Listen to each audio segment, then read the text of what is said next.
Perkenalkan, namaku Denia Shainaukiniza dari kelas F1 Program Studi Tasawuf dan Psikoterapi Fakultas Usuluddin dan Filsafat UIN Sunan Ampel Surabaya dengan NIM 0701062453. Oke teman-teman, jadi di sini tujuan saya untuk membuat video ini adalah untuk mereview makalah yang telah saya buat yang berjudul Maqamat Ahwal dalam Penyembuhan Sufi, yaitu yang pertama khauf, roja, mahabbah, dan muraqabah. Oke teman-teman, penjelasan selanjutnya akan saya jelaskan di slide selanjutnya. Oke, dapat kita lihat bersama di slide yang pertama, yaitu membahas tentang judulnya, yaitu Maqamat Ahwal dalam Penyembuhan Sufi, khauf, roja, mahabbah, dan muraqabah sebagai mekanisme transportasi spiritual. Oke teman-teman, slide selanjutnya yaitu tentang konteks modern, krisis spiritual, dan kesehatan mental. Jadi teman-teman, dilihat dari sekarang bahwasannya tantangan global itu semakin mencekram dalam kesehatan mental. Yang pertama, ada juga gangguan kesehatan mental, gangguan kecemasan, depresi, dan krisis makna hidup terus meningkat secara global. Mengapa demikian? Karena orang-orang itu banyak yang kehilangan makna hidup. Bahkan di tengah kemajuan teknologi dan layanan kesehatan modern yang terus berkembang, dapat kita buktikan bahwasannya sekarang itu masih banyak orang yang bunuh diri. Bahkan sampai sekarang banyak yang viral tentang kasus bunuh diri di Cangar. Nah, itu bisa jadi karena orang-orang itu kehilangan makna hidup. Nah, itu adalah sebuah tantangan bagi kita, dan dimensi spiritual manusia kerap terabaikan dalam praktek penyembuhan modern. Padahal mereka memiliki peran fundamental dalam kesehatan mental yang lebih utuh. Gimana sih kok bisa kayak gitu? Ya, itu merupakan latar belakang dari makalah ini.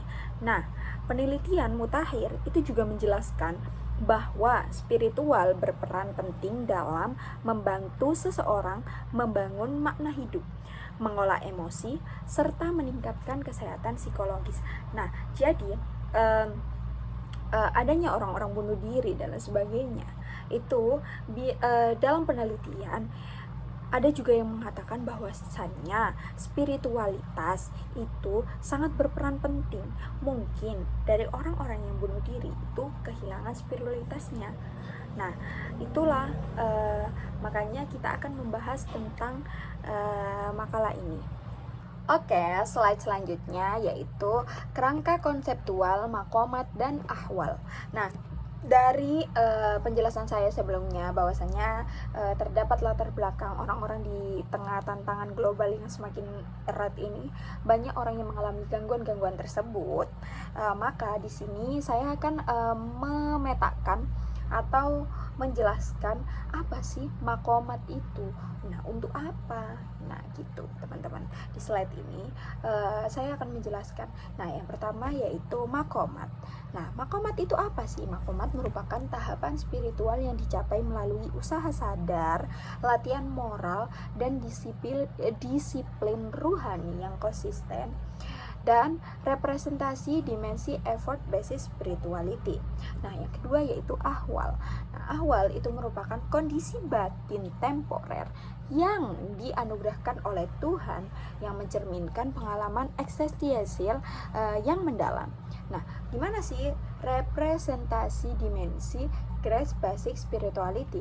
Nah, di mana kedua konsep ini itu saling melengkapi dalam proses transformasi jiwa, menjembatani dimensi etis, emosional, dan transcendental manusia. Lalu di slide selanjutnya yaitu Sufi Healing, pendekatan penyembuhan holistik. Nah, paradigma tazkiyatun nafs atau pensucian jiwa itu melalui kesadaran spiritual, pengendalian ego, dan internalisasi nilai-nilai ilahiyah. Oke. Nah, selanjutnya ada yang nomor 2 itu yang namanya dimensi interglad. atau memandang manusia sebagai estetisasi dengan dinamika fisik, psikis, moral dan spiritual yang terintegrasikan. Nah, yang ketiga yaitu transformasi transformatif, menyasar akar eksistensial penderitaan manusia, bukan hanya gejala manifestasi. Oke. Nah, itu merupakan pendekatan penyembuhan holistiknya. Nah, selanjutnya yaitu di sini ada yang namanya khauf, rasa takut konstruktif. Nah, fungsi psikoterapi khauf itu berfungsi sebagai mekanisme awal regulasi diri yang menumbuhkan kesadaran etis dan tanggung jawab eksistensial yang membantu seseorang mengidentifikasikan sumber disfungsi batin. Nah, keseimbangan emosional atau keseimbangan emosional atau regulasi emosi itu merupakan kesadaran moral religius yang terinternalisasikan secara sehat yang berkontribusi secara signifikan terhadap stabilitas emosi dan pengendalian impuls. Oke, di slide selanjutnya yaitu menjelaskan tentang roja. Nah, roja ini apa sih? Harapan transenden. Nah, khauf itu tadi kesadaran akan tanggung jawab dan konsekuensi. Lalu keseimbangan itu regulasi emosi yang adaptif.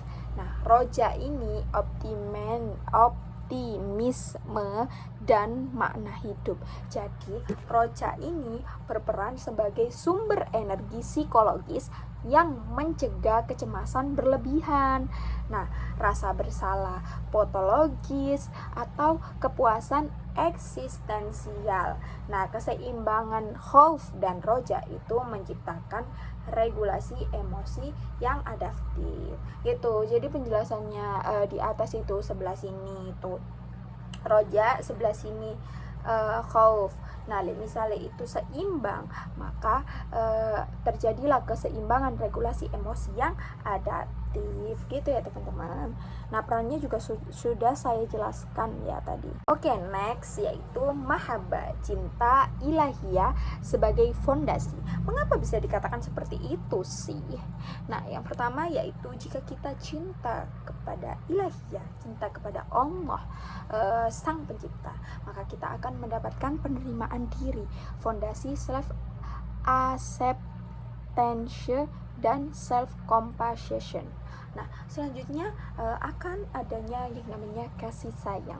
Kasih sayang itu apa sih? Transformasi relasi dengan Tuhan dan sesama umatnya. Lalu akan ada kesejahteraan. Lah, kesejahteraan ini apa? Penurunan depresi dan peningkatan kesejahteraan psikologis itu.